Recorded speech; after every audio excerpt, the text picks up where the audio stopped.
Alors le chrétien la dîme. 2 Corinthiens 9, 7, que chacun de vous donne comme il a résolu à son cœur, sans tristesse ni contrainte, car Dieu aime celui qui donne avec joie. Alors, on parle plusieurs fois de la dîme dans l'Ancien Testament. Généralement, on se pose la question, est-ce que la dîme est biblique? Oui, la dîme est biblique. Pourquoi? Parce que la dîme est traitée dans la Bible. Donc, la question de biblique ou pas, ça ne se pose pas. La Bible est biblique. Donc, ce n'est pas une invention d'un courant évangélique, des protestants ou d'autres courants chrétiens. C'est biblique. Donc, on parle beaucoup plus de la dîme dans l'Ancien Testament. Dans l'Ancien Testament, surtout après que la loi ait été donnée. Alors, pour une meilleure compréhension, souvent, je vois certaines personnes qui abordent ce thème-là, qui disent parler la dîme, mais après sortent, vont hors sujet et traitent des offrandes. Il ne faut pas confondre la dîme et les offrandes. Les offrandes, c'est les offrandes, et la dîme, c'est la dîme. Alors, nous voulons voir d'abord la dîme dans l'Ancien Testament. C'est bon, tout le monde suit? La deuxième séance, il y aura des questions, hein, donc je veux que vous suivez. Si vous ne suivez pas, si vous ratez seulement une seule explication, ben, ce serait difficile un peu de comprendre. La dîme dans l'Ancien Testament, et nous voulons pas la dîme avant la loi. Si vous ne comprenez pas pourquoi on dit avant la loi, vous allez comprendre un peu plus tard. Dans l'Ancien Testament, mais bien avant la loi.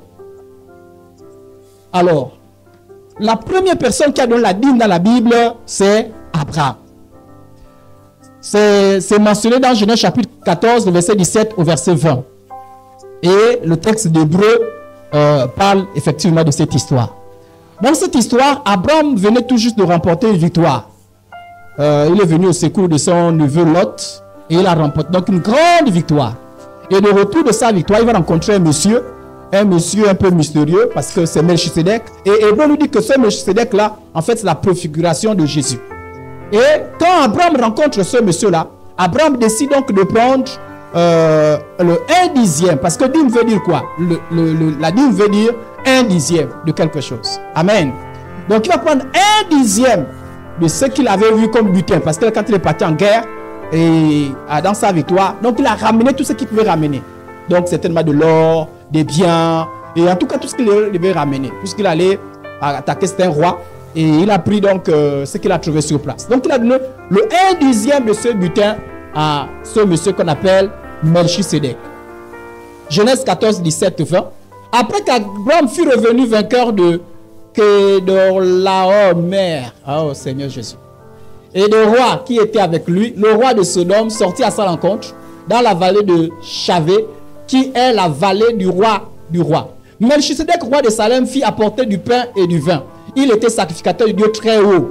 Il bénit Abraham et dit, béni soit Abraham par le Dieu très haut, maître du ciel et de la terre. Béni soit le Dieu très haut qui a livré tes ennemis entre tes mains. Et Abraham lui donna la dîme de tout son butin. Alléluia. Donc du butin qu'il avait eu, il va prendre le 1/10 et il va remettre à Melchisedec. Hébreu reprend cela. Hébreu reprend cette histoire. On ne va pas à cause du temps. La Bible dit que, en effet, Melchisedec, roi de Salem, sacrificateur de Dieu très haut, qui alla au-devant d'Abraham lorsqu'il revenait de la défaite des rois, qui le bénit et à qui Abraham donne la dîme de tout, qui est d'abord juste, etc., etc. Donc ce texte-là confirme qu'Abraham a donné la dîme. Donc c'est le premier à donner la dîme. Lorsqu'Abraham donne la dîme, il n'y a aucune loi qui exige qu'il parle la dîme. Donc on a l'impression que c'était une inspiration qu'Abraham a eue. Il n'y a aucune loi, il n'y a aucun texte, il n'y a aucune recommandation. On ne dit même pas comment il faut faire. Donc Abraham a eu l'inspiration de donner la dîme. Alléluia. Donc il n'y avait aucune loi. Et donc Abraham a vécu près de 175 années. Ah oui. Quand vous lisez la Bible, les premiers hommes ont vécu très longtemps. Je pense que c'est le plus vieux de la Bible à près de 900 ans.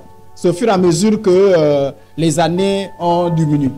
Donc près de 175 années, Abraham n'a offert la dîme qu'une seule fois, d'après les textes bibliques.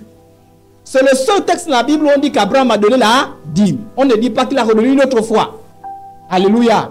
Donc il a donné une seule fois. Et Abraham l'a donné librement. Personne ne l'a obligé. Il n'avait aucune recommandation. C'est-à-dire qu'il n'y avait aucune loi. La loi n'était pas encore là. La loi ne disait rien sur la dîme. Abraham l'a donné personnellement et de façon volontaire. Amen. Ok. La deuxième personne qui a donné la dîme dans la Bible, c'est Jacob. Et quand Jacob donne la dîme comme Abraham, il n'y a aucune loi qui parle de la dîme. Ça n'y a aucune recommandation. Voilà pourquoi on dit avant la loi, il n'y avait encore aucune loi. Il n'y a aucune loi qui disait que non, tu veux prendre ceci, tu veux faire cela. C'est par inspiration. Jacob, dans ce texte, on ne dit même pas que Jacob a donné la dîme. Jacob a fait une promesse de dîme.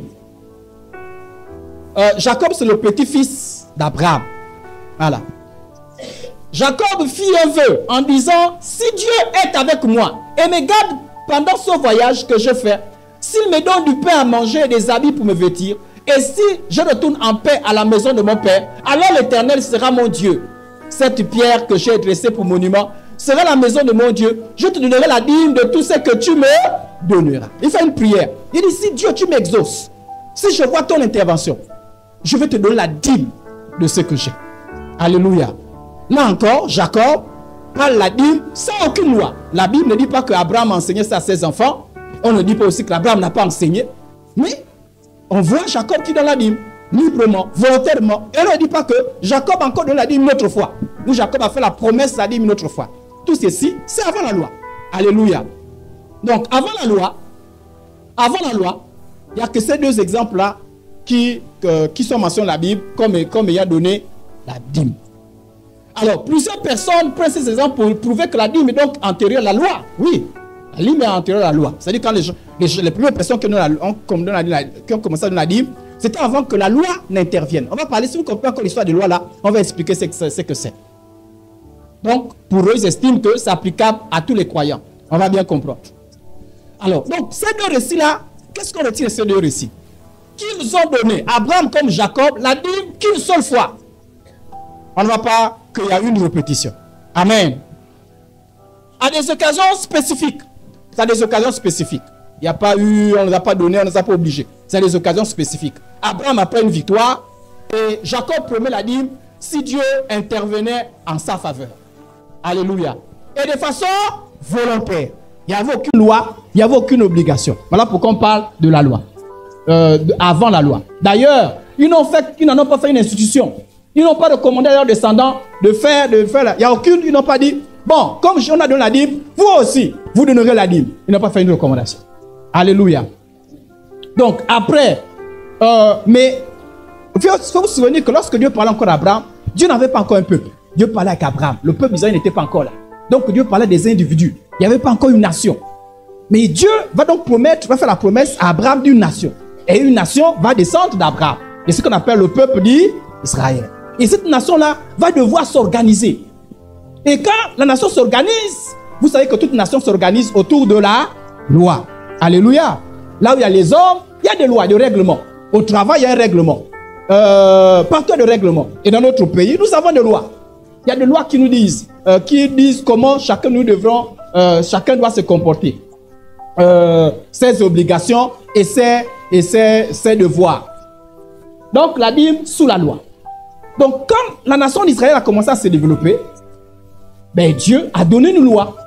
Donc, ce n'est que beaucoup plus tard, avec la formation de l'organisation de la nation d'Israël, lors de la promulgation de la loi, que la dîme devient une obligation légale, auquel était soumis tout Israël, y compris le Lévite, à l'exception du sacrificateur. Je vais vous expliquer pourquoi tout à l'heure.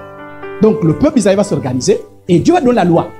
Dieu va donner la loi. Il y a beaucoup de lois. Tu ne tueras pas, tu ne feras pas ceci, tu ne feras pas cela. Et parmi ces lois-là, y compris la dîme. Je ne sais pas si on a compris. Avant, il n'y avait pas encore la loi. C'était volontaire. Les gens le faisaient comme par inspiration. Mais là, quand le peuple d'Israël va s'organiser, et le peuple d'Israël reconnaissant l'Éternel des armées comme étant Dieu, et Dieu va donc commencer à donner des lois. Et nous allons voir comment, qu'est-ce qui est dit dans cette loi-là. Alors, donc, avec la loi, la dîme perd son caractère volontaire et de libéralité et elle devient une obligation. La loi dit maintenant que tout un chacun doit donner la dîme. Avant Abraham, il n'y avait pas une loi. Je ne sais pas si on a compris. Il n'y avait pas une loi. Il n'y avait pas même, on ne comprenait pas comment. C'est-à-dire que si tu poses la question, je donne la dîme comment? Quand? Il n'y avait aucune loi, il n'y avait aucune directive. Abraham et Jacob ont donné librement, volontairement, comme par inspiration. Mais avec le peuple d'Israël, la loi va organiser, va dire comment? Il va donner des détails sur la dîme. Donc, on va faire une obligation. Ça devient une obligation. Une prescription légale. Un devoir religieux. Dont le non-respect constituait un péché entraînant des conséquences. Et nous allons voir qu'est-ce qui est dit dans la loi? Qu'est-ce que la loi dit sur la dîme? Je ne sais pas si on a compris. Amen, amen. Nous allons voir ce que la loi dit sur la dîme. Parce que lorsque nous prenons la dîme, sachant qu'en réalité même, c'est plus dans la loi que on parle plus de la dîme. Donc si vous voulez tuer la dîme, c'est dans la loi qu'il faut partir. Alors, sachez tout d'abord, déjà, ça c'est un texte qui nous dit que toute dîme de la terre, soit des récoltes de la terre, soit du fruit des arbres, appartient à l'Éternel. Et c'est une chose consacrée à l'Éternel. Dis non, Dieu va instituer la dîme. Et dit la dîme, le dixième de ce que vous avez, de ce que vous aurez, soit de la terre, soit donc les produits agricoles, soit de l'élevage. Mais ça appartient à Dieu. Ça appartient à Dieu. C'est une loi. C'est une loi. Alors, je vous pose une question. Est-ce que vous savez, beaucoup de gens qui parlent de la dîme ne savent même pas qu'il n'y a pas qu'une seule dîme dans la loi. Il y en a 4 dîmes. Alléluia. Vous saviez qu'il y avait 4 sortes de dîmes? Ah, maintenant je vous informe. Il n'y a pas qu'une seule sorte de dîme. Il y en a 4 sortes de dîmes. Parce que ces dîmes ne fonctionnent pas de la même manière. Or, quand vous parlez de la dîme, vous ne pensez qu'à une sorte de dîme. Et vous la pensez telle qu'elle est pratiquée aujourd'hui. Donc nous allons voir. Donc quand quelqu'un dit je donne la dîme, tu donnes quelle dîme? Il y en a 4 sortes de dîmes. Et nous allons voir les 4 sortes de dîmes. Et nous allons voir un peu les détails par rapport à ces 4 sortes de dîmes. Je vous ai dit, vous suivez, non? Tout le monde suit? Amen, amen. Ok. Donc la dîme faisait donc partie des commandements de la loi de Moïse. En effet, la loi de Moïse mit alors 4 sortes de dîmes. La première dîme, c'était la dîme, la dîme dite des Lévites. On va expliquer tout à l'heure. Parce qu'on va expliquer toutes ces dîmes-là. La deuxième dîme, c'est la dîme des festivités. Bon, des Lévites, parfois on appelle ça la dîme sacrée. Parce que c'était donné à des personnes qui étaient consacrées au culte. La dîme des festivités, on va expliquer tout à l'heure. La dîme des pauvres, donc des indigents. La dîme de la dîme. Il y a ce qu'on appelle la dîme de la dîme. La dîme qui était versée au sacrificateur. Donc, 4 sortes de dîmes. Et pour le prouver, nous allons partir des textes bibliques. Amen, amen. Alors, première sorte de dîme, la dîme des Lévites. Alors, qui sont les Lévites? Sachez que le peuple d'Israël avait 12 tribus. Et parmi ces tribus, il y avait la tribu de Lévi. Et Dieu avait choisi la tribu de Lévi pour que cette tribu-là serve au temple. N'importe qui ne servait pas au temple. Aujourd'hui, on dit, bon, chacun de vous fait quelque chose à l'église. Ce n'était pas comme ça à l'époque. Ce n'était pas n'importe qui venait faire n'importe quoi à l'église. Il n'y avait que les Lévites. Je ne sais pas si on a compris. Amen, amen. Voilà. Donc, si tu n'étais pas Lévite, ce n'est pas la peine de penser que tu as servi au temple. Donc, c'est les Lévites qui servaient au temple. La tribu de Lévi. Et dans cette tribu-là, il y a la descendance, la maison d'Aaron. Parce que dans chaque tribu, il y a des maisons. Dans cette tribu-là, il y avait des maisons d'Aaron. Et de cette maison-là sortaient les sacrificateurs. Donc, tous les sacrificateurs étaient des Lévites, mais tous les Lévites n'étaient pas des sacrificateurs. Je ne sais pas si on a compris. La tribu de Lévi. Et dans cette tribu-là, les Lévites servaient au temple. Mais attention, il y a des gens qui étaient un peu plus spécifiques. C'était comme des prêtres. Un peu comme nous sommes tous là. On est tous là, mais il y a des pasteurs. Je ne sais pas si on a compris. Voilà. Imaginez que nous tous là, on fait partie de la tribu de Lévi. Et les pasteurs sont des sacrificateurs. C'est juste une image, hein, mais qui ne colle pas trop. C'est juste pour essayer de comprendre. Donc, c'était les Lévites. Et Dieu, comme eux, écoutez bien, parce qu'ils servaient au temple, Dieu avait demandé qu'ils ne soient plus dans les champs, qu'ils ne fassent plus beaucoup d'autres choses pour ne pas être distraits. Voyez un peu? Donc, déjà, pardonnez pour mon retard, hein, vous voyez, j'ai dû travailler avant de venir ici. Mais Dieu ne voulait pas ces choses-là. C'est-à-dire qu'on s'embrouille d'abord. Dieu voulait que des gens qui soient là consacrés rien qu'à tout ce qui est affaire du culte. Ben, il a consacré les vies. Donc, eux, ils ne devaient pas faire des chants. Ils ne devaient pas être là en train de faire l'élevage. Non, ils ne devaient pas travailler. Leur travail, c'est tout ce qui a rapport avec le temple. Alors, Dieu, pour qu'ils ne meurent pas de faim, pour prendre soin d'eux, va donc exiger du peuple d'Israël que l'on verse des dîmes pour eux. Alléluia. Voilà pourquoi on dit la dîme des Lévites. Nous le savons, c'est Nombre chapitre 18, le verset 20 au verset 24. L'Éternel dit à Aaron, tu ne posséderas rien dans leur pays. Je ne sais pas si on a compris. Il dit Aaron, puisque Aaron était la tribu de Lévi, tu n'as pas besoin de terrain, pas besoin de boulot, il n'y a rien à faire. Tu n'as rien à faire. Rien à faire. Et il n'y aura point de part pour toi au milieu d'eux. Donc ne cherche même pas à discuter la terre que non, j'ai fait le champ. Tu ne feras pas de champ. Ton travail, c'est seulement travailler à la maison de l'Éternel. l'Éternel. C'est moi qui suis ta part. On dit, mais moi, tu me dis qu'il n'y a rien, mais je vais faire comment pour... Il dit, c'est moi qui vais m'occuper de toi. Comment? Mais j'ai demandé au peuple d'Israël de m'apporter les dîmes. La dîme, là, c'est pour moi. C'est pas pour toi, c'est pour moi. Maintenant, c'est moi qui va prendre. C'est-à-dire, quand tu apportes ça pour moi, ben, je vais te donner ça. Est-ce qu'on a compris? C'était pas pour Aaron, c'était pas pour les Lévites, c'était pour Dieu. Mais comme ceux-là, ils étaient consacrés, ils ne pouvaient pas travailler, ben Dieu dit, bah écoute, je vais vous faire vivre avec ma dîme. C'est moi qui suis ta part et ta possession au milieu des enfants d'Israël. Je donne comme possession au fils de Lévi, fils de, qu'on appelle les Lévites, d'accord? Toute dîme en Israël pour le service qu'ils font, le service d'attente d'assignation. Donc, leur venait pourquoi? Parce que c'était consacré, ils ne faisaient plus les chants, ils ne faisaient plus rien. Donc, s'ils ne font rien, bon, s'il n'y a pas les Lévites, le peuple, parce que le peuple, il y a certaines choses qu'occulte au temple, d'abord, la quasi-totalité des choses hein, au niveau du temple, c'était fait par les Lévites. Donc, quand tu voulais faire certaines choses au niveau du temple, tu passais par les Lévites. S'il n'y avait pas les Lévites, il n'y avait pas le culte. Donc, le peuple a connu, Dieu a fait comprendre que vous avez besoin de Lévites pour que le culte fonctionne. Et comme vous avez besoin de Lévites, eux, ils ne font rien, ben, vous m'apportez les dîmes qui m'appartiennent, et moi, ces dîmes-là, vous donnerez ça aux Lévites. Donc, si les Lévites prennent les dîmes, ne soyez pas embêtés. C'est moi qui leur ai donné la permission de prendre cette dîme. Alléluia. Les enfants d'Israël n'approcheront plus de la tente d'assignation. Donc, les enfants d'Israël, ils n'ont rien à voir avec le temple. Quand ils viennent, ils s'arrêtent là à l'entrée. S'ils ont amené des sacrifices, vous prenez des sacrifices et vous faites ça à leur nom. Mais eux, ils ne font rien. C'est vous qui faites. C'est vous qui faites. Pas les enfants d'Israël. Alléluia. Donc, il y avait une dîme. Il y avait une dîme pour les Lévites. Et cette dîme-là était perçue et affectée à l'entretien, la nourriture des Lévites, comme compensation du fait qu'ils n'avaient reçu aucune part dans la distribution du territoire. Ainsi Dieu, donc ça j'avais expliqué. Ça c'est la première dîme. On est ensemble? Il y a une deuxième dîme. Ce n'était pas la seule dîme. Donc, quand quelqu'un dit je paye la dîme, toi tu payes quelle dîme? C'est bon, on a compris? Voilà. Alors, Deutéronome 12, verset 10 au verset 18. Alors, il y aura un lieu que l'Éternel, votre Dieu, choisira pour y faire résider son nom.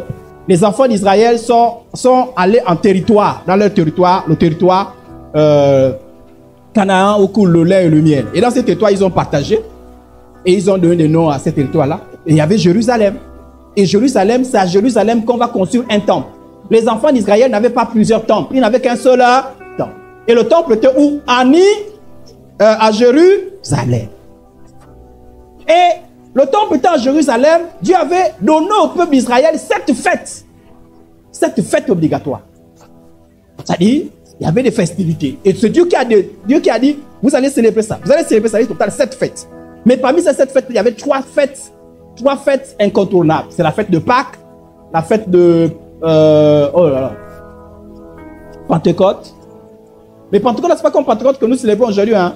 Il ne faut pas confondre la Pâque. Il y a la Pâque chrétienne et la Pâque qui vient de la Pâque juive. Il y a la Pentecôte juive et la Pentecôte chrétienne qui, à l'occasion de la célébration de l'effusion du Saint-Esprit. Donc, il y avait 3 fêtes. 3 fêtes. Et lors de ces 3 fêtes-là, les gens partaient de partout pour se rendre à Jérusalem. Donc, il y avait comme un pèlerinage. Je ne sais pas si on a compris. Amen, amen. Maintenant, on dit, alors il y aura un lieu que l'Éternel, votre Dieu, choisira pour y faire résider son nom. C'est là que vous présenterez tout ce que je vous ordonne, vos holocaustes, vos sacrifices, vos dîmes, vos prémices, les offrandes. Donc, à ce lieu-là, on amène aussi quoi? On amène aussi quoi? En dehors des offrandes, on apporte aussi les dîmes. Écoutez bien. Vos prémices, les offrandes, etc., les offrandes choisies que vous ferez à l'Éternel pour accomplir vos vœux. C'est là que vous vous réjouirez devant l'Éternel, votre Dieu. Vous, vos fils, vos filles, vos serviteurs, vos servantes, et le Lévite qui sera dans vos portes. Car il n'y a ni part ni héritage avec vous. On avait expliqué ça. Garde-toi d'offrir tes holocaustes dans tous les lieux que tu verras, mais tu les offriras tes holocaustes au lieu que l'Éternel choisira dans l'une des tribus, et c'est là que tu feras tout ce que je t'ordonne. Tu ne pourras pas manger dans tes portes la dîme de ton blé, de ton mou et de ton huile, ni les premiers-nés de ton gros et de ton menu bétail, ni aucune de tes offrandes en accomplissement d'un vœu, ni tes offrandes volontaires. ni tes prémices, mais c'est devant l'Éternel ton Dieu que tu les mangeras dans le lieu que l'Éternel ton Dieu choisira. Toi, ton fils, ta fille, ton serviteur et ta servante et le Lévite qui sera dans tes portes, etc. Alors, on dit, écoutez bien, mais c'est devant l'Éternel ton Dieu que tu les mangeras. La dîme des festivités, c'est une dîme que la personne elle-même mangeait. Oh, je vais expliquer comment ça se passait. Ça dit la dîme là, on ne donnait pas, c'était pas une dîme qu'on donnait aux Lévites. C'est une dîme que toi tu prenais. Tu la mangeais pas chez toi. Tu la mangeais pas n'importe où. Tu la mangeais là où le nom de l'Éternel réside. Donc là, il y a le temple. Donc à Jérusalem. Donc tu partais à Jérusalem avec ta dîme. Là, c'est une autre sorte de dîme. Et là-bas, ton fils, ta fille, ton serviteur, ta servante, c'est les Lévites. Vous mangez tous ensemble. Tu manges ta dîme avec les autres. Alléluia. Et au passage, la première dîme, comme la deuxième dîme, il n'y a pas d'argent à l'intérieur. C'était quoi? C'était le produit de la terre et le bétail. Est-ce qu'on a compris? Ok, on avance. On va expliquer davantage. Deutéronome 14. Tu verras la dîme, écoutez bien. Tu verras la dîme de tout ce que produira ta semence. Quoi c'est? Ta semence. Et de ce que rapportera ton champ chaque année. Et tu mangeras devant l'Éternel. Tu feras quoi? Tu prélèves la dîme et tu la manges devant l'Éternel. Devant l'Éternel. Ton Dieu, dans le lieu qu'il aura choisi pour faire résider son nom. La dîme de ton blé, de ton mou et de ton huile. Et les premiers-nés de ton gros et ton menu, mais... Est-ce qu'on a compris? Ok. Afin que tu apprennes à craindre toujours l'Éternel, ton Dieu. Peut-être que lorsque ton Dieu t'aura béni. Écoute, voilà quelque chose, un détail que la loi de Dieu... Ça c'est la loi, non? Ça, on appelle ça la loi. Puisque Dieu dit comment les choses se passent. Oh, quand Abraham et Jacob m'ont donné, il n'y avait pas la loi. On ne leur disait pas, bon, ils ne connaissaient pas. Ils ont eu une inspiration, ils ont donné. Alléluia. Mais là, c'est la loi. Voilà pourquoi on dit, mais ce n'est pas la loi. Dieu dit. Ça, il n'y a plus, oh non, je veux. Ce n'est pas une histoire de tu veux, tu ne veux pas. C'est la loi. Alléluia. Regardez-nous ici, on a choisi librement le jour de nos réunions, non? Mais imaginez que Dieu avait dit, les réunions d'enseignement, c'est seulement jeudi. Il ne faut pas bouder. Dieu a dit, c'est jeudi. Si tu ne viens pas, tu as péché. Si tu ne changeais, vous avez péché. Donc, nous, on a fait librement parce qu'il n'y a aucune loi qui nous l'exige. C'est bon, on a compris? Donc, quand Jacob et Abraham donnent la dîme, il n'y a pas de loi. Mais quand, à l'époque de Moïse, la loi vient. Dieu parle. La loi ne vient pas. Quand il y a la loi de Moïse, c'est que c'est par Moïse que la loi s'est fait connaître. Mais sinon, c'est Dieu qui a inspiré la loi. Alléluia. Et on dit, ça dit que lorsqu'ils allaient maintenant à Jérusalem, la dîme, la deuxième dîme là, lorsqu'ils allaient à Jérusalem, parce que dans la dîme, il y avait quoi? Les produits du sol, n'est-ce pas? Il y avait aussi les animaux, le bétail. Dieu dit, maintenant ça m'explique. Dieu explique quelque chose. Il dit, lorsque l'Éternel ton Dieu t'aura béni, le chemin sera-t-il trop long pour que tu puisses transporter tu amènes la dîme où? À Jérusalem. Mais la dîme là, c'est pas l'argent. Il y avait l'argent, c'est pas qu'il n'y avait pas l'argent. Écoutez bien, vous allez me voir que l'argent va intervenir. Mais comment? Pas par rapport à la dîme. C'est-à-dire que il y avait l'argent, mais Dieu dit c'est pas l'argent, c'est ton menu bétail, c'est ton menu bétail. Peut-être parce que la dîme c'est au dixième. Si tu as par exemple, je sais pas, 30 bêtes, la dîme c'est quoi? Ceux qui sont les bateaux là. Et transporter tout ça là, pour aller manger à Jérusalem, c'est compliqué. Donc Dieu dit, si c'est difficile, à cause de ton éloignement, et puis celui qui est à côté de Jérusalem, c'est pas comme celui qui est loin. Quand on va à Libreville, celui qui est à Boué, c'est pas comme celui qui est à Lascaux-Ville. Hein? Amen, amen. Celui qui est à Toum, c'est pas comme celui qui est à Anjolé. Donc les distances ne sont pas les mêmes. Et Dieu dit, plus la distance est longue, plus ça a des difficultés. Alors, c'est à cette difficulté, qu'est-ce qu'il faut faire? Parce que tu ne manges pas la dîme là ailleurs. Tu la manges où? À Jérusalem. À cause de l'éloignement, au lieu que tu auras choisi l'Éternel ton Dieu pour y faire résider ton nom, alors tu échangeras ta dîme contre l'argent. Qu'est-ce que tu fais? C'est-à-dire que, puisqu'on a dit que ce n'est pas l'argent au départ, c'est quoi? C'est le bétail et puis les produits du sol. Tu fais quoi? Tu les vends, n'est-ce pas? Et en retour, on te donne avec l'argent, tu voyages léger. Amen. Maintenant, quand tu arrives à Jérusalem, tu fais quoi? tu serreras cet argent dans ta main et tu iras au lieu que l'Éternel ton Dieu aura. Là, tu achèteras avec l'argent tout ce que tu désireras. Des bœufs, des brebis, du vin, des liqueurs fortes. Tout ce qui fera plaisir, tu mangeras devant l'Éternel ton Dieu et tu te réjouiras. Toi et toi. Donc l'argent, ce n'était pas pour revenir. Non, l'argent, c'était juste, c'était stratégique. Je pense qu'on a compris. C'était juste pour te permettre de voyager léger. Et quand tu arrives, tu rachètes. Vous vous souvenez que Jésus a fouetté les gens qui vendaient au temple, non? Mais l'habitude est née de là. Puisque les gens savaient que les gens venaient avec l'argent. Et quand ils venaient là-bas, ils cherchaient à acheter les moutons. Donc eux aussi, ils se sont dit, au départ, c'était une bonne intention. On va faciliter les gens, l'autre qui viennent cocher les moutons, ils viennent, puisqu'ils doivent racheter les choses. Mais maintenant, eux, quand ils ont pris goût à l'argent, hey, maintenant, ils ont fait le même commerce. Et Jésus va dire, non, ma maison, ce n'est pas une maison de commerce. Donc, c'est à cause de cette Bible que cette mauvaise habitude-là a commencé. Au départ, quelque chose de bien. Ça, quelque chose peut commencer bien. Mais si vous ne faites pas attention, ça peut des virgules. Alléluia. Donc, ça, c'est la Bible des festifs que le propriétaire l'a dit manger avec les gens de son entourage. Deuxième Bible. Toi, quand tu donnes la Bible, tu donnes quelle sorte de Bible? On est ensemble? Amen. Mais ce n'est pas la seule Bible. Ce n'est pas les seules Bibles. Il y a une troisième Bible. C'est important de comprendre. Parce que quand vous embrouillez, là, je ne m'ai dit, tu donnes quelle Bible? Il faut bien comprendre. Parce que quand tu sors là, tu comprends bien. Et tu sais ce que tu es en train de faire. Il y avait donc, et en plus, cette Bible-là était annuelle. C'était pas, en fait, je vous dis ça d'avance. Dans la Bible, il n'y a aucune Bible mensuelle. On a compris? Dans la Bible, il n'y a aucune Bible qu'on donnait par mois. Alléluia. Il n'y a aucune Bible. La Bible là, on donnait ça chaque année. Chaque année. On ne donnait pas ça chaque mois. Il n'y a aucune Bible qu'on donne chaque mois. Cette Bible là, on la prélevait quand? Chaque année. Même la première Bible qu'on a vue, on va revenir tout à l'heure sur les périodicités. Même la première Bible, on l'a donnée chaque année. Donc, si tu veux donner la Bible sur la loi, si tu dis, bon, moi je choisis de donner la Bible la Bible sacrée, la Bible de Lévite, mais on dit que la Bible là, tu l'as donnée chaque année. Toi, tu donnes ta Bible mensuelle. C'est écrit où? Bon, on a adapté, bon, on a essayé, ok. Maintenant, on va parler de l'adaptation tout à l'heure. Mais d'abord, il faut d'abord comprendre d'abord ce qui est écrit. Amen, amen. Quand tu as eu un rêve, j'ai eu un rêve, il y avait l'eau, et puis il y avait un truc qui m'a fait peur. Tu racontes d'abord le rêve, non? Après, tu interprètes, non? Mais il faut d'abord que je comprenne le rêve. Maintenant, tu interprètes. Parce que l'eau, parfois, peut symboliser la parole. Hein? L'eau peut symboliser aussi la malédiction, peut symboliser beaucoup de choses. Mais je suis bien. J'ai fait un rêve, il y avait la parole. Oh frère, est-ce qu'il y avait la parole? Non, mais la parole là, c'est l'eau. Raconte d'abord le rêve.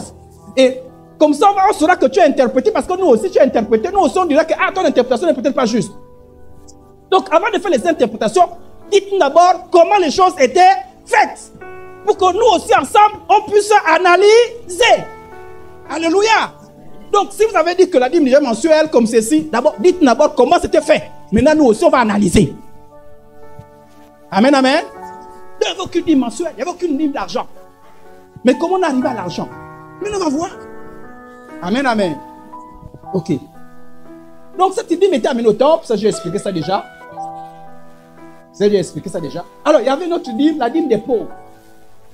Cette dîme-là, c'était tous les 3 ans.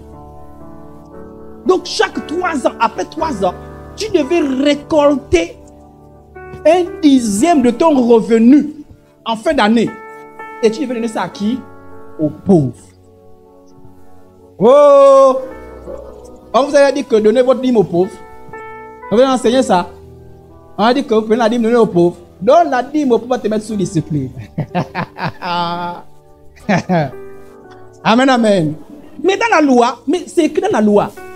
Dans la loi, il y avait une dîme qui était donnée aux pauvres. C'est écrit où? Allons-y. Deutéronome 14, verset 17, verset 27, verset 29. Tu ne délaisseras point le lévite qui sera dans tes portes. On a déjà vu. On ne doit pas le laisser, on doit lui verser une dîme. On a déjà vu ça, non? Ça, c'est la dîme annuelle. D'accord? Quand il n'a ni part ni héritage avec toi, au bout de 3 ans, maintenant c'est une autre dîme déjà. Au bout de 3 ans, au bout de combien de temps? Au bout de combien de temps? Tu sortiras toute la dîme de tes produits pendant la 3e. On n'a même pas dit que tout, c'est-à-dire que tu ne donnes pas la dîme de 3 ans. C'est-à-dire que c'est la 3e année là que tu fais une dîme. C'est bon, on a compris? Donc, tu la déposeras dans tes portes. En fait, j'imagine un peu la scène, c'est-à-dire que tu les poses devant toi. Dans tes portes. Alors viendra le Lévite, qui n'a ni part ni héritage avec toi. L'étranger, l'orphelin, la veuve, qui seront dans tes portes. Ils mangeront et se rassaisiront, afin que l'Éternel ton Dieu te bénisse dans tous les travaux que tu entreprendras de tes mains. Ça là, c'est l'orphelin vient. Mais ce que je vois devant là, c'est quoi? C'est la dîme de l'Éternel, c'est pour Dieu. Mais Dieu a dit que toi, tu as le droit de manger. Est-ce qu'on a compris? Donc, il prend, il mange. Il remercie Dieu. Parce que nous a dit, non, c'est à Dieu. Mais Dieu a dit que là, lui, il peut manger. L'étranger peut manger. Je ne sais pas si on a compris. Si toi, tu prends la dîme, tu donnes, j'ai vu un orphelin, je donne la dîme. Si c'est le pasteur, façon, il va te dire, s'il plaît. Alléluia. Bon, mais déjà, il faut que tu saches d'abord quelle sorte de dîme tu as donné.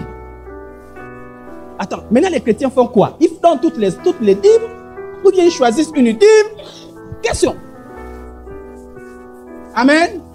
Donc quand toi tu dis, je donne ma dîme. Question. Tu donnes quelle? La dîme comment?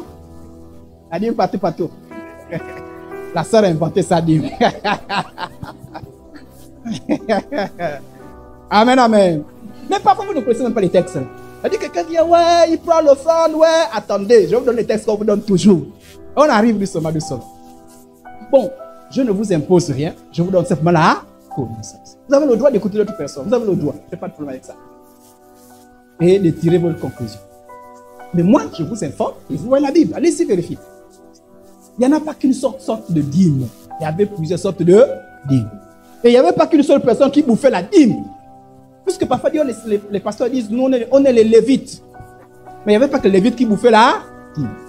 On est les sacrificateurs. Il n'y avait pas que les sacrificateurs. Et même, on va voir ça, aujourd'hui, nous sommes tous devenus des... À l'époque, non, il n'y avait que la descendance d'Aaron qui était sacrificateur. Aujourd'hui, nous sommes tous des...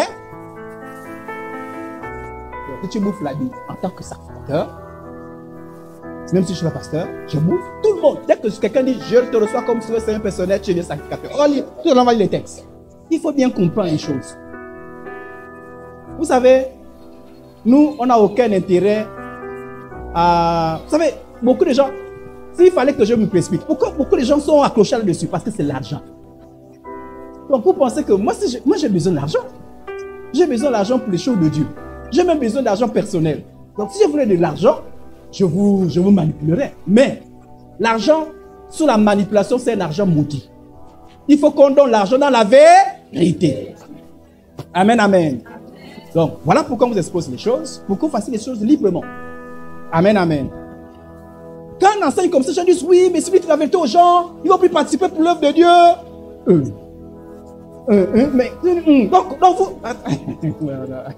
Donc, vous donnez la parce que vous êtes forcé, quoi.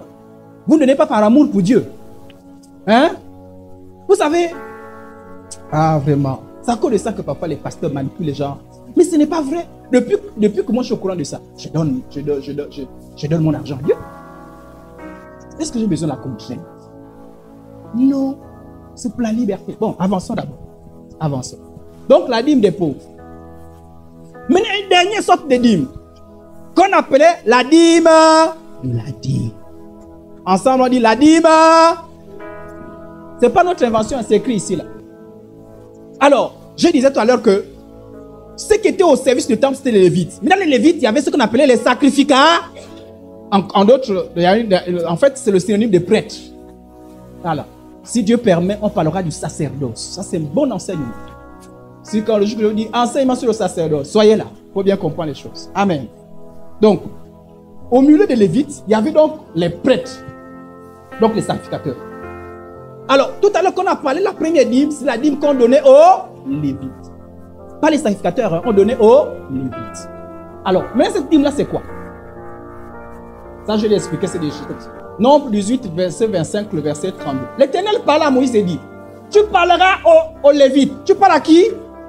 Est-ce que maintenant on parle à tous les enfants d'Israël? On parle à qui? Ah, là, Dieu ne s'adresse pas à tous les enfants d'Israël. Dieu s'adresse seulement aux... La dîme là, ce sont les Lévites qui doivent verser cette dîme. On a compris? Ok. tu parleras aux Lévites et tu leur diras, lorsque vous recevrez des enfants d'Israël la dîme, donc Dieu d'Israël, eux, ils reçoivent sur la dîme des enfants d'Israël chaque année. La première dîme qu'on a vue. Voyez, non? Lorsque vous recevez la dîme chaque année, que je vous donne de leur part comme votre possession, vous en prélèverez une offrande pour l'Éternel, une dîme de la... Vous recevez la dîme et vous faites aussi une dîme dans la... Et la dîme là part où? Chez les sacrifices. Je ne sais pas si on a compris. Imaginez par exemple que les diacres, les anciens sont les lévites. C'est juste une image, hein? Et les pasteurs sont les sacrificateurs, d'accord? Donc vous venez, vous versez l'argent chez les diacres. Voilà, 10%. Et aussi prennent les 10%, ils versent chez les pasteurs. Donc ça fait comme ça. Amen. Donc même les lévites versaient donc les dîmes. Amen. Mais ils gagnaient, puisqu'ils ne travaillaient pas, ils gagnaient l'argent là où c'est. Mais à partir de leur dîme. Donc ils prélevaient la dîme qu'ils versaient au sacrifice. Mais lui, du coup, lui ne versait plus rien puisque c'est la dernière personne. Donc lui, voilà pourquoi il ne versait pas la dîme. Il reçoit seulement. Amen.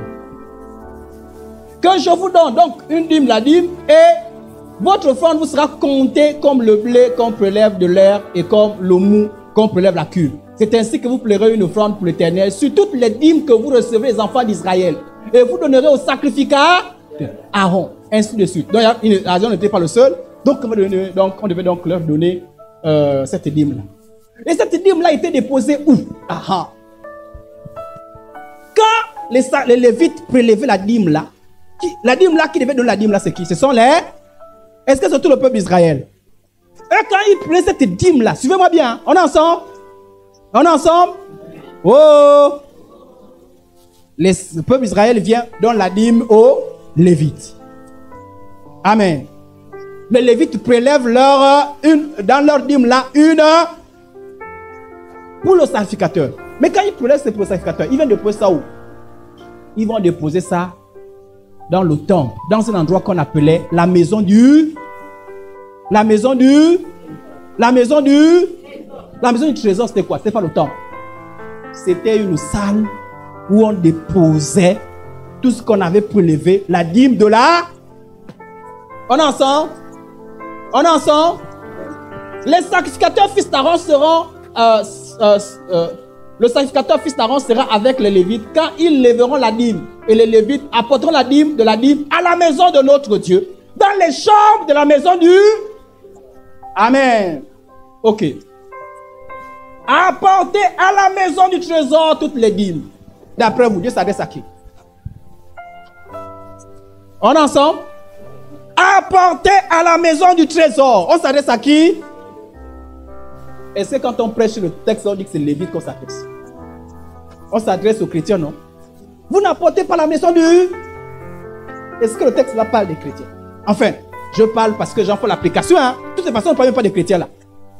Donc, la recommandation là, ce n'était pas au peuple. Dieu n'était pas fâché contre le peuple. Dieu était fâché contre les Lévites. Parce que quand ils recevaient leur dîme, ils ne reversaient pas leur... On dit, apportez à la maison du Jésus. La dîme, en fait, qu'il y a la nourriture dans ma maison. Mettez-moi la sorte à l'épreuve, dit l'Éternel des armées. Et vous verrez si je ne vous pas pour vous les écluses des cieux, si je ne prends pas sur vous la bénédiction en abondance. Bon, maintenant on peut faire une application. Hein? Mais déjà, sachez que le premier sens de ce verset-là, on s'adresse aux Lévites, on s'adresse au peuple d'Israël. Donc ce n'est pas le peuple qui avait fauté là, dans ce texte-là. Ce sont les Lévites. Amen, amen. Donc on a vu combien de sortes de dîmes? 4 sortes de... Bon, maintenant quand on dit que le chrétien donne la dîme, il donne quelle dîme? Maintenant, allons-y maintenant à la nature des dîmes. Bon, là je n'ai pas besoin d'expliquer. Hein. J'imagine que vous connaissez déjà. Produit la terre et du gros, les versets sont là. Est-ce qu'il y avait l'argent? Vous avez appris qu'il y avait l'argent? Il n'y a pas l'argent, non? Bon, maintenant les gens vont dire oui, mais vous savez à l'époque, c'est parce qu'il n'y avait pas l'argent. Il y avait l'argent, hein? Oui, aujourd'hui, on travaille plus, c'est plus l'agriculture. Ok. Bon, c'est l'application. Mais que l'on sache d'abord.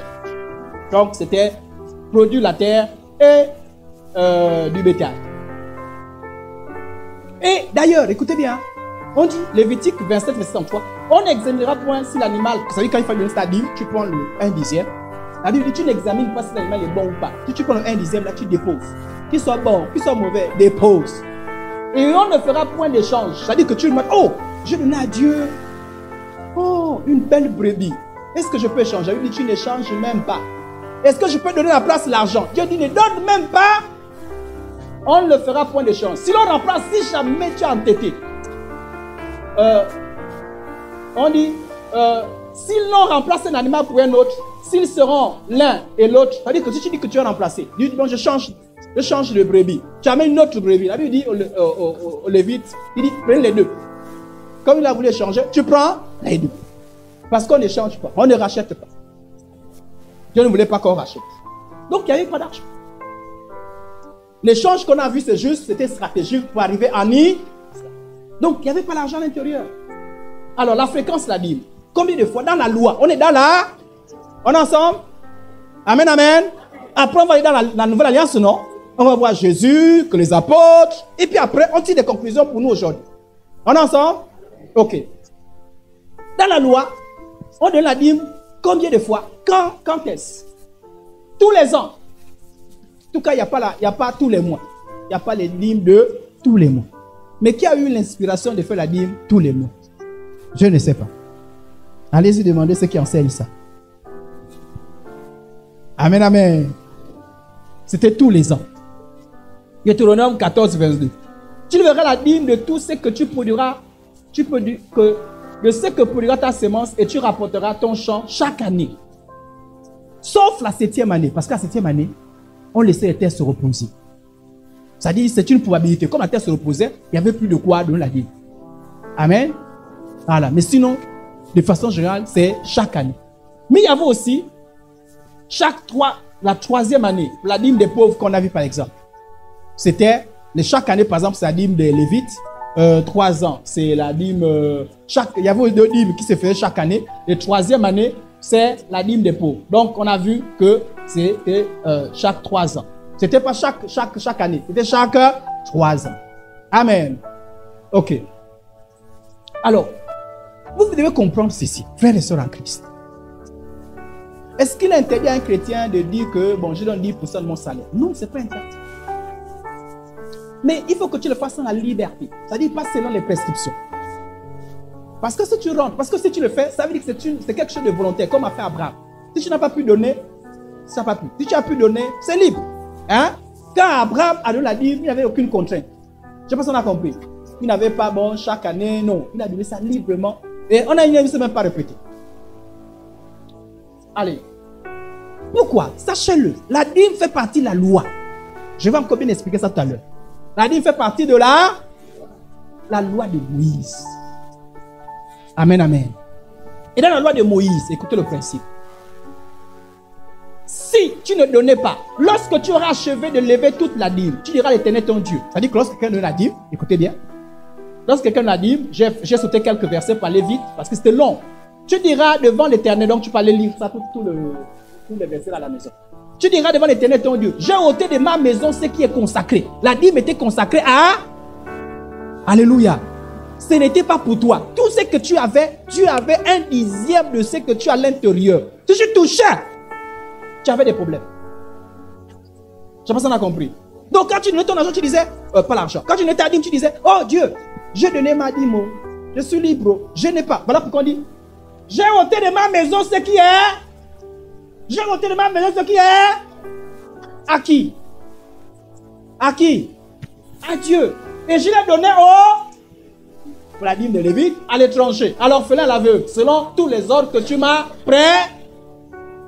Ces ordres-là sont presque où? Dans la... Amen, amen. Ok. Regarde ta demeure simple. Maintenant, quand tu fais ça, tu dis, maintenant, Seigneur, tu vois, j'ai fait ça, non? Bénis-moi. Amen, amen.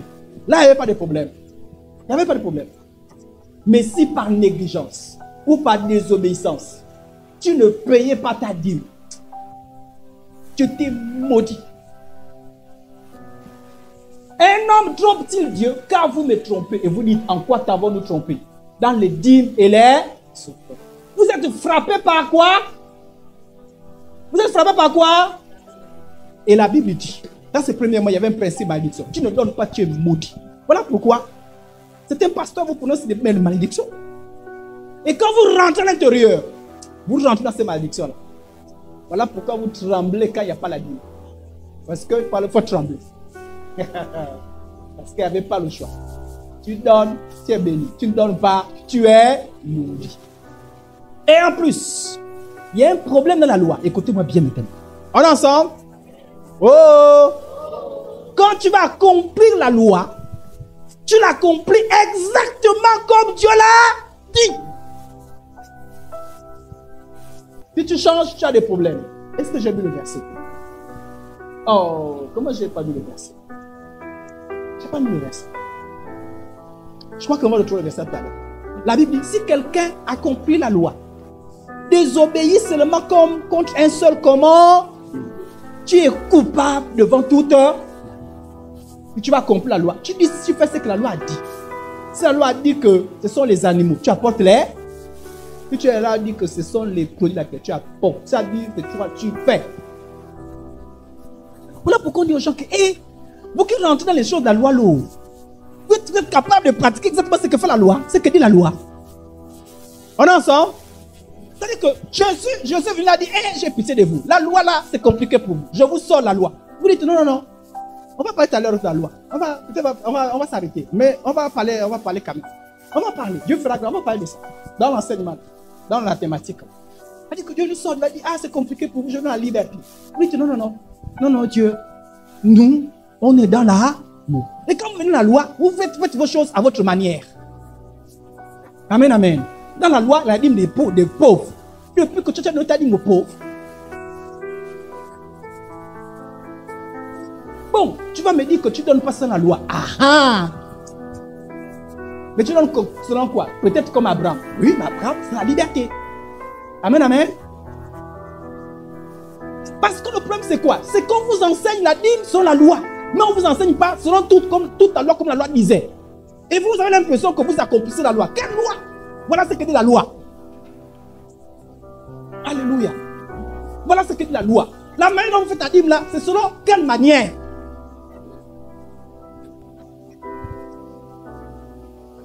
Oh! Parce que quand tu donnes ta dîme là, selon quelle manière? C'est-à-dire que la manière que tu donnes là, on est ensemble? C'est-à-dire que la manière dont tu donnes ta dîme, c'est-à-dire tu tiens la manière d'où? C'est-à-dire qui t'a dit qu'on donne ça chaque mois? C'est écrit où? Bon, on a essayé de voir parce que. Bon, tu as essayé de voir. Pourquoi moi je n'ai pas pu te donner le mois là? Tu me maudis. Parce que parfois, ce n'est même pas Dieu qui maudit, c'est les pasteurs qui vous maudissent. Tu es maudit, tes enfants seront malades, tu as des problèmes. Maudit. Et on dit les enveloppes. Tu ne donnes pas ton enveloppe. On surveille. On t'appelle même frère. Tu es sûr que c'est ton salaire? Et ça, la dîme là. Bon, si on était sur la loi, on comprendrait qu'on n'a aucun choix. Mais Christ nous a sorti la loi. On va voir ça tout à l'heure. Bon, maintenant, si tu veux vivre selon la loi, mon frère, ma soeur, je n'ai aucun problème avec ça. Vis selon la loi. Mais ne fais pas semblant. C'est-à-dire que selon la loi, voilà ce que la loi dit. Parce que je sais que je dis aux gens, si vous voulez faire des choses selon la loi, faites comme la loi dit. Mais vos manipulations là, ça vient d'où? On va voir un peu. On va parler de ça. Amen, amen. Donc, quand tu veux pratiquer la loi dit, tu dois faire exactement comme dit. On ne peut pas être hypocrite. Amen. Amen. Mais vous choisissez la loi que vous voulez. Vous laissez la loi. La loi de Moïse, pas la loi de Moïse. On a la dîme pendant la période transitoire entre l'alliance et la nouvelle alliance. Vous savez qu'on n'est plus dans l'ancienne alliance, non? Pendant la loi, on était dans quelle alliance? Dans l'ancienne.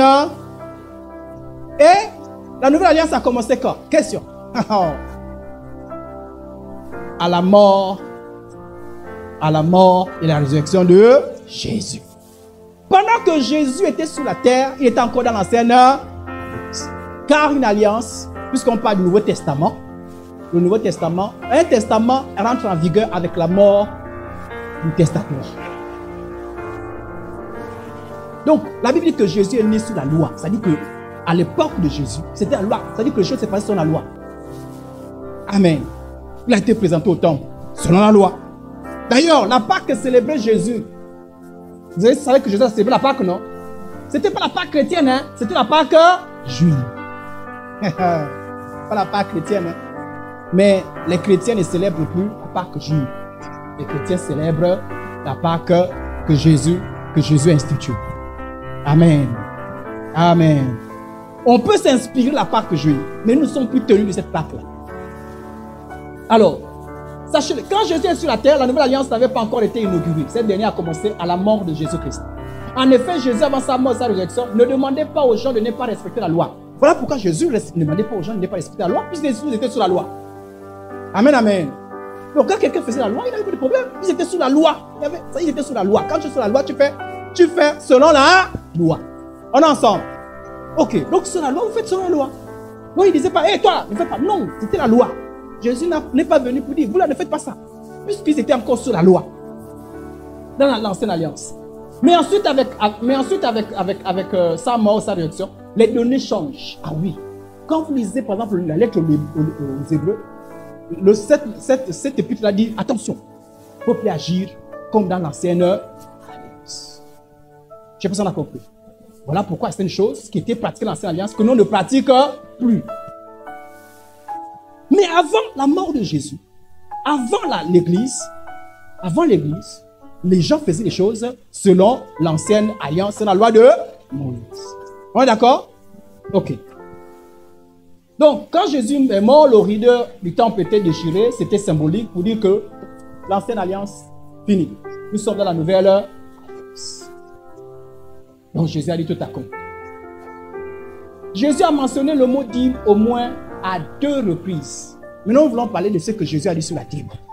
Donc, de tout le ministère de Jésus, du moins ce qui est écrit, puisque tout n'a pas été écrit, mais en tout cas, tout ce qui nous est présenté, Jésus n'a parlé de la dîme que 2 fois. On est ensemble? Et nous sommes curieux de savoir ce que Jésus a dit. Et quand il a parlé de la dîme, on va...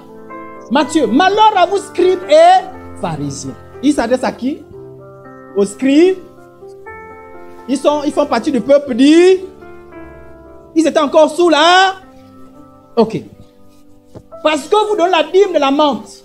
Donc, la menthe là, c'est le produit du sol, hein? De la nef, du cumin. Et vous laissez ce qui est plus important dans la loi. La justice, la miséricorde et la fidélité. C'est là ce qu'il fallait pratiquer sans négliger les autres choses. Jésus dit, bon, vous là-haut, je vous trouve hypocrite. C'est-à-dire, vous voulez pratiquer la loi. Vous êtes dans le légalisme. C'est-à-dire, vous payez la dîme de tout. Ah, ils étaient forts, hein, les pharisiens. Ah, ils paient la dîme de tout, hein. Voilà, l'ananas, la dîme l'ananas. La dîme de la canne. La dîme de Mouniaka. La dîme de... Il dit, mais ah, vous êtes trop fort, hein.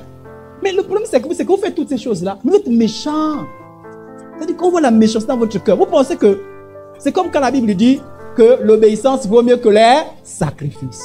Il dit, si vous attachez tellement à la loi, pourquoi vous oubliez ce qui est important? Mais Jésus dit, mais ce qui est important, c'est la miséricorde, c'est la bonté, c'est la justice. Mais vous êtes trop chaud. Donc, Jésus fait un commentaire sur leur attitude hypocrite. Mais Jésus ne se prononce pas sur la dîme. Jésus ne dit pas, ne paye pas la dîme. Ah oui, Jésus ne dit pas, ne paye pas la dîme. Jésus ne dit pas aussi, paye la dîme. Je ne sais pas si on a compris. N'oubliez pas que la dîme, c'était chez les Juifs, hein, chez les Israélites, les païens, les non-Juifs n'étaient pas concernés par la... Donc, il parle de ceux qui sont concernés par la dîme. Il dit, mais vous là, si dans la loi là, vous êtes fiers de cette loi là, mais vous êtes fiers. Pourquoi vous négligez ce qui est important, la miséricorde, la bonté, toutes ces choses? Amen. Donc là, Jésus ne dit pas, paye la dîme ou ne paye pas la dîme. Je pense qu'on a compris. Donc, personne ne peut dire que non, le texte dit que non, le texte approuve qu'il faut payer la dîme. Oh. Jésus n'a pas dit ça. Quelqu'un peut aussi dire que le texte dit que non, il ne faut pas payer la dîme. Oh. Jésus n'a pas dit, Jésus n'a pas dit paye, et Jésus n'a pas aussi dit ne paye pas. Est-ce qu'on a compris? Le point principal de Jésus, c'est l'hypocrisie des gens qui payent la dîme. Ils ne s'attaquent même pas à la dîme, ils s'attaquent. Mais pourquoi Jésus ne parle pas de la dîme? Mais parce que sous la loi, c'est une obligation de payer la dîme. Je sais pas si on a compris.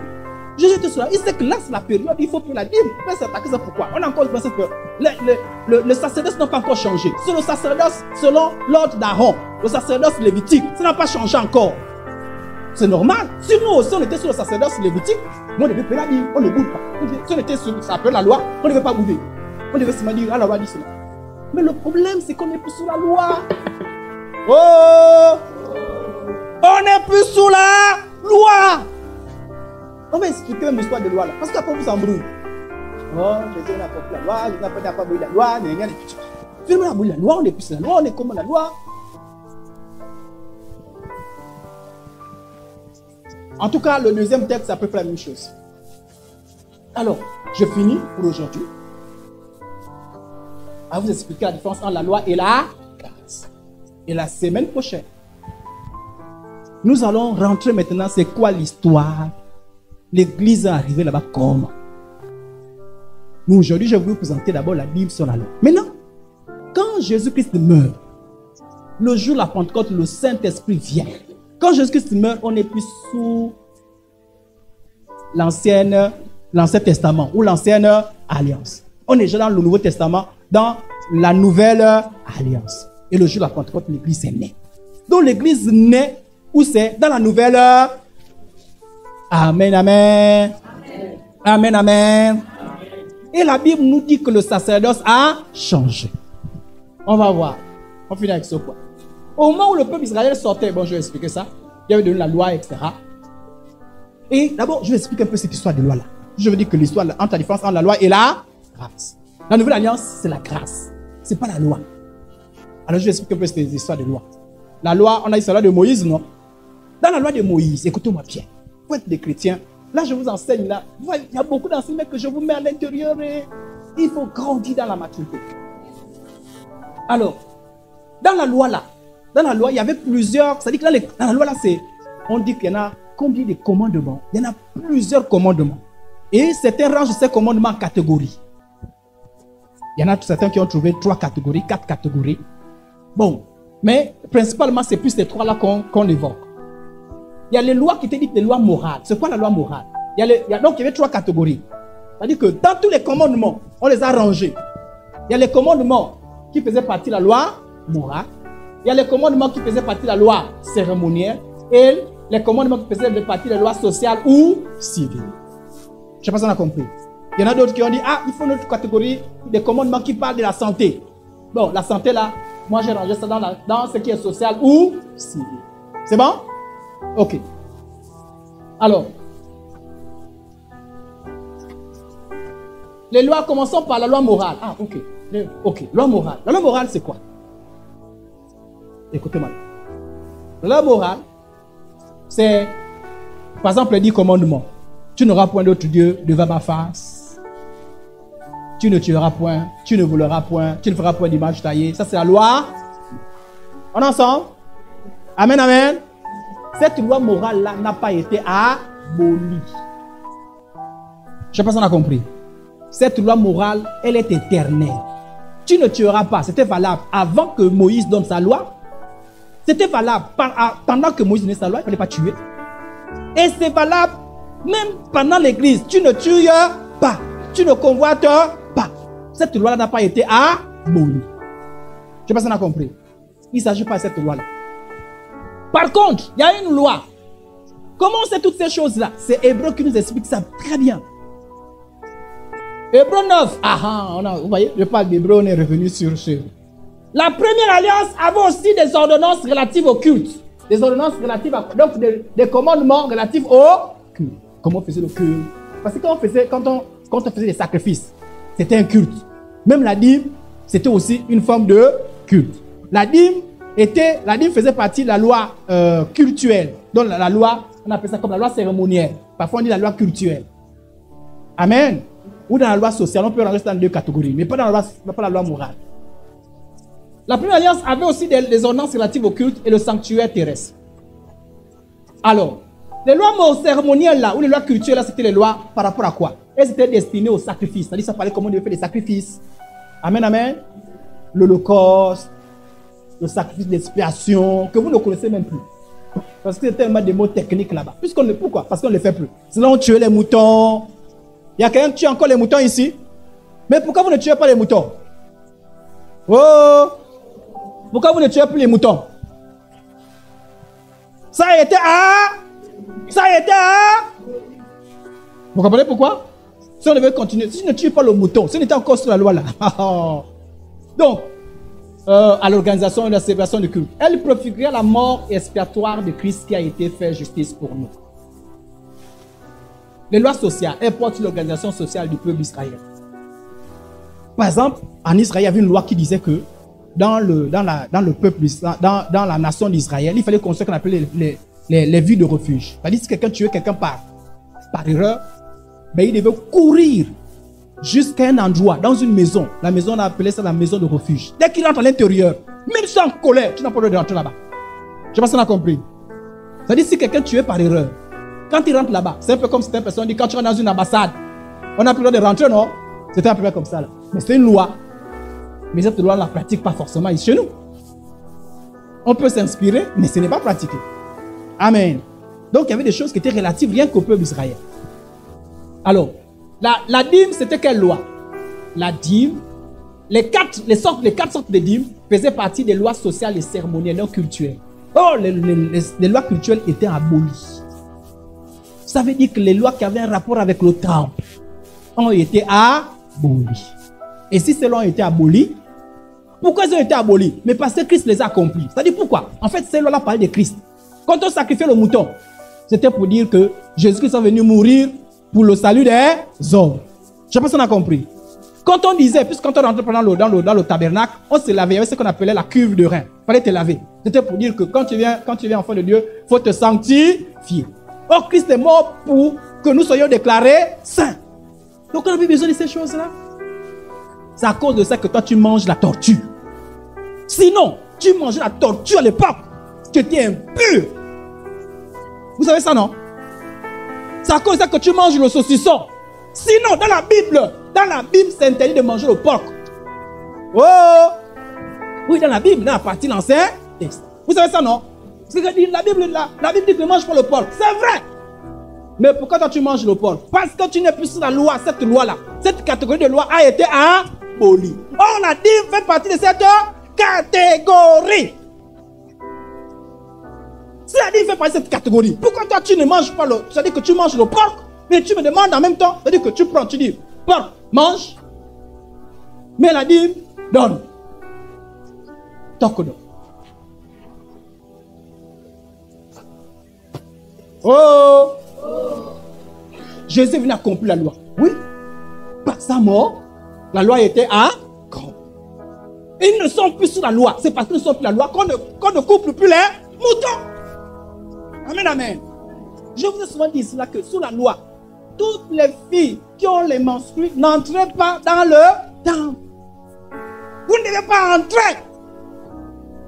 Mais pourquoi vous rentrez? Parce que la loi était abolie. C'est-à-dire que ce groupe de lois-là, c'était lié au culte. C'était le culte selon l'ancienne alliance. Ce culte-là, c'était des images. C'était pour enseigner. C'était pour dire que, il y a des choses qui allaient venir. Parce que si Dieu avait dit que ça venait plus que moi, les gens ne devaient pas comprendre. Donc, il fallait enseigner un peu. Comme je l'ai dit la dernière fois, quand je dis à mes élèves, 1 moins 5, ça ne se fait jamais. Pour l'instant, ils ne comprennent pas. Après, on leur dit, enlève le voir. Ça se fait. 1 moins 5 égale à moins 4. C'est le nombre négatif. Est-ce qu'on a compris? Donc on a enseigné doucement. Maintenant quand ce qui est parfait est venu, on a dit, les choses là, laissez ces choses. C'était des enseignements. Les menstrues ne suivent pas quelqu'un. C'était pour t'apprendre que dans la vie, il faut garder ton âme pure. Pour faire partie du peuple d'Israël, il fallait se faire circoncis. C'était pas un choix. Tu es un homme, tu te fais circoncis. Tu dis pas, moi je veux. C'était obligatoire. Et l'apôtre Paul dit, non, la circoncision ne compte plus. La circoncision ne compte plus. Tu te circoncis, ton cœur n'est pas circoncis, ça ne sert plus à rien. Mais pourquoi c'était là? Mais c'est juste pour te dire qu'il faut circoncire ton cœur. Est-ce qu'on a compris? Les ablutions, parce qu'il fallait quand tu allais au temple, il fallait un peu ce que font les musulmans. Il fallait laver le visage, le quoi? Voilà pourquoi quand Jésus est venu là, il a mangé ça avec les mains. On a dit, oh non, c'était ses disciples. Hein. On a dit, oh, impur. Jésus dit, vous aussi. Qu'est-ce que c'est l'homme? Ce qui rentre dans la bouche, tu peux parler sur elle là. Ce qui sous l'âme, c'est quoi? C'est ce qui sort de votre bouche. Ce qui vient de votre cœur. Ce qui est sur ton âme. Sinon, laver le manger, ça peut à la limite détruire ton corps. Mais l'âme là, ça ne détruit pas. Est-ce qu'on a compris? Or, la dîme fait partie de cette loi cultuelle. Elle a été à...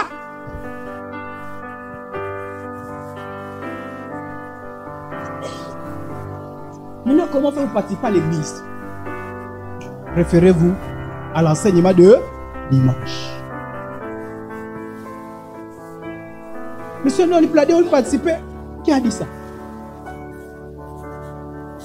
On t'a sorti d'un système compliqué. Tu veux t'en sortir comment?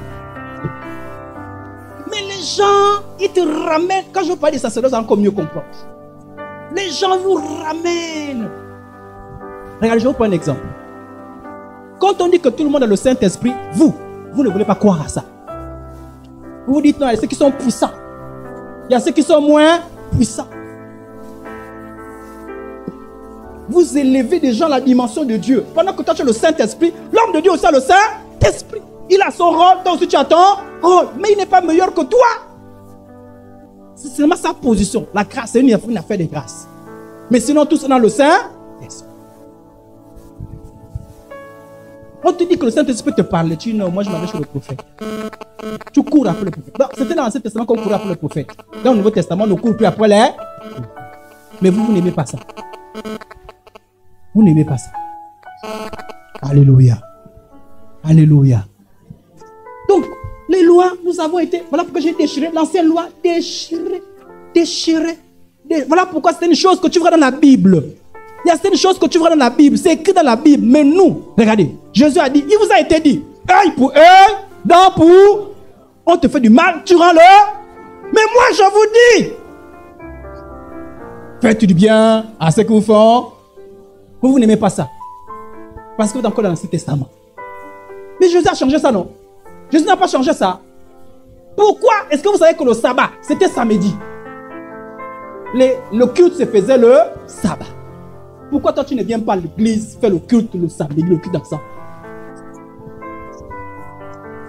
Regardez dans Matthieu 7e jour, et il faut le culte quand? Si on était encore sous la loi, vous faites le culte le dimanche. Vous êtes sous la malédiction. Mais pourquoi on fait nos cultes le dimanche et on croit qu'on est béni? Pourquoi? Parce qu'on n'est plus sous la loi. Ces lois-là, ces lois, oh, jeudi, mardi, c'était les lois liées au culte. Nous ne sommes plus sous ces lois. Alléluia.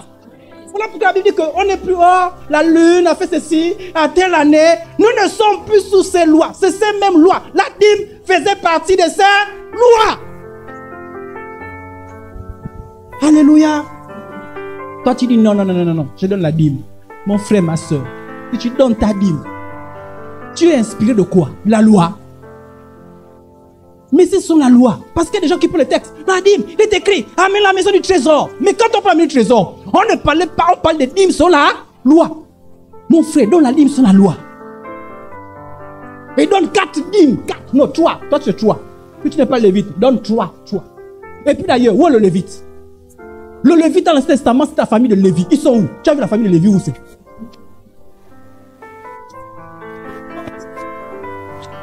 Où est la famille de Lévi où? Il y a quelqu'un qui a la famille de Lévi ici là. Oh, nous sommes la famille de Lévi spirituelle. Oui, la famille de Lévi spirituelle c'est qui? Oh non, maintenant c'est les pasteurs. Parce que c'est eux les sacrificateurs. Nous, la Bible dit que nous sommes tous des... Attendez, on va aller vite. Attendez, on a fini. Je vais revenir sur le détail. Regardez. Je saute, juste pour vous montrer quelque chose. Vous, au contraire, vous, c'est qui? Les enfants de Dieu. Vous êtes une race élue, un sacerdoce royal, une nation sainte, un peuple acquis, un sacerdoce royal.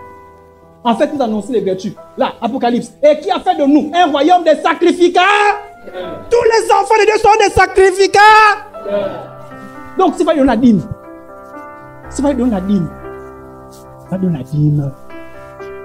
s'il fallait appliquer ça, hein? Parce que comme ça applique, il faut appliquer ça correctement, non? On donne aux sacrificateurs, non? Donner à tout le monde. On a compris? Regardez, dans la loi, le soin sacrificateur n'habille pas particulier. Vous voyez pas les autres comme l'habillent pas comme. Quand ils s'habillent là, c'est pas anti-biblique, hein? Mais tout ce que vous voyez bizarre là, c'est pas anti-biblique, hein? Non, c'est écrit dans la... Mais dans l'Ancien Testament. L'ordination, c'est écrit dans l'Ancien Testament. Ils devaient s'habiller d'une certaine manière. Le pectoral. Ils avaient des caleçons spéciaux. Ils avaient des robes spéciales. Vous ne voyez pas les autres avec ça aujourd'hui là? Vous ne le voyez pas? Mais c'est dans la Bible. Mais le problème, pourquoi on n'est pas dans ça? C'est dans l'ancienne. Pourquoi ils devaient s'habiller comme ça là? Pour faire une distinction entre ceux qui sont hyper saints et les autres. Dieu ne parlait pas aux autres. Dieu parlait aux hyper saints. Jésus a dit, il n'y a plus de ça. Vous êtes tous des sacrificats. Voilà pourquoi quand vous voyez un pasteur qui est simple, qui vient avec vous, les autres, c'était mis à part. Voilà pourquoi les autres, ils aiment ça. Trafic d'affaires. Vous êtes les laïcs. Nous, on est les saints. Dans la synagogue, c'était comme ça. Voilà pourquoi ils n'aiment pas la nouvelle alliance. Dans la nouvelle alliance, il n'y a plus de ça. On est tous des frères et des sœurs. Voilà pourquoi, ici, là, vous ne verrez pas le pasteur sur une chaise décorée avec l'or à la tête. Et quand tout le monde vient, on sait que lui, là, non, c'est l'homme de Dieu.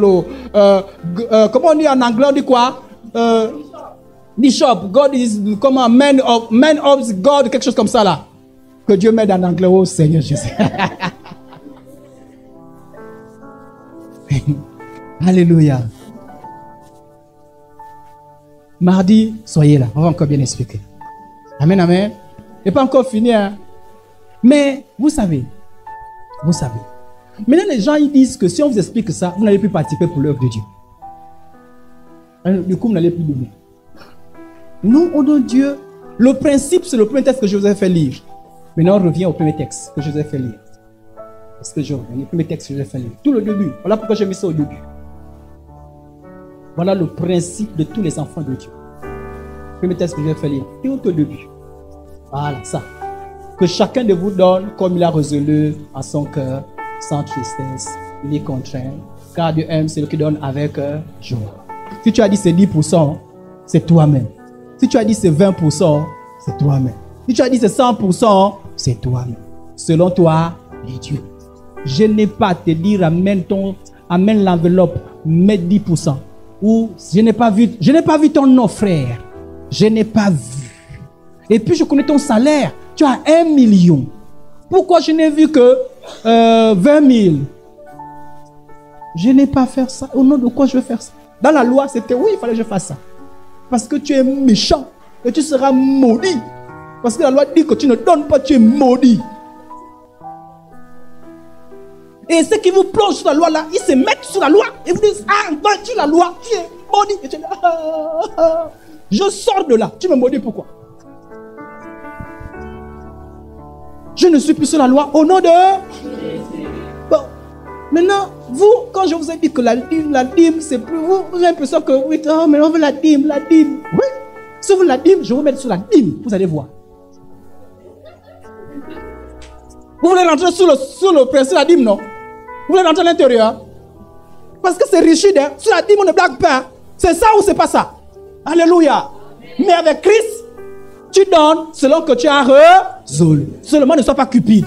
Seulement ne sois pas méchant. Si c'est 100%, c'est 100%. Tu es libre. Dieu t'a inspiré. Alléluia. Ce mois-là, j'ai décidé de donner tout mon salaire parce que je veux que l'œuvre de Dieu avance. Gloire au... Il n'y a pas... Non, ce mois, j'ai donné 5%. Gloire au Seigneur. C'est toi et Dieu. Voilà pourquoi il dit, référez-vous à l'enseignement de dimanche. Maintenant, s'il vous plaît, n'allez pas voir les autres en disant, hé, toi là, que la dîme là, dans le vent, ne cherchez pas les bagarres, pardon, amen. Si dans la dîme, gloire à Dieu. Seulement, bon, quand tu connais, tu laisses les autres. Ceux qui sont dans Noël, on les laisse faire dans le reste de Noël, non? Seulement on prie pour un Seigneur, pour ceux qui ne pêchent pas, ils amènent les bas, comment on a voulu à sapin, ils ont le bas Père Noël, oh Seigneur, aide, délivre. Maintenant, si tu as un frère qui te prend à côté, tu dis, mais tu dis, ah mon frère, soeur, tu peux donner librement. Moi, je vois souvent, parfois, c'est pitié. Hein. Parfois, tu sens qu'il est là. Il me reste que la dîme. Et ça fait la dîme. Le pasteur a dit, je donne. Je suis là. J'ai un parent qui est malade. Mais le pasteur a dit, obligatoire. Eh, pitié. Est-ce que tu es encore libre? C'est-à-dire quand tu amènes la dîme, tu es triste. Oh. On peut donner et puis ça fait mal au cœur parce que la chair fait mal au cœur. Mais tu l'as décidé libre. Mes parents, maudits, vous êtes maudits. Vos enfants sont malades. Et si par malheur ton enfant est malade, on dit, vous voyez, frère, sœur, vous voyez, non, vous voyez, malédiction. Je ne vous maudirai pas au nom de Jésus parce qu'il ne m'a pas demandé de vous maudire. Seulement je vous dirai, ne soyez pas cupides. Alléluia. Donnez. Mais la Bible a dit ça dans la Nouvelle Alliance, que chacun donne comme il a. Pourquoi moi je vous dis ça? Vous boudez. Maintenant, si toi-même, tu te fais toi-même, c'est toi-même, tu dis, ah, moi, je voudrais donner 10%, c'est toi-même. Si tu as donné 20%, c'est toi. Donc, si tu as décidé 10%, maintenant que 10% n'est pas tombé, ne viens pas pleurer devant moi parce que je ne t'ai rien exigé. Je n'ai pas dit, c'est moi là, je ne pourrais pas faire 10%, hein. Je n'ai trouvé que 5%. Moi, je termine sur la contrainte. Tu es libre, non? Amen, amen. Amen. On va revenir mardi prochain. Et là, par la grâce de Dieu, j'espère que j'aurai un peu plus de temps. Pardonnez pour ceux qui sont arrivés très tôt. Et puis, il y aura des questions.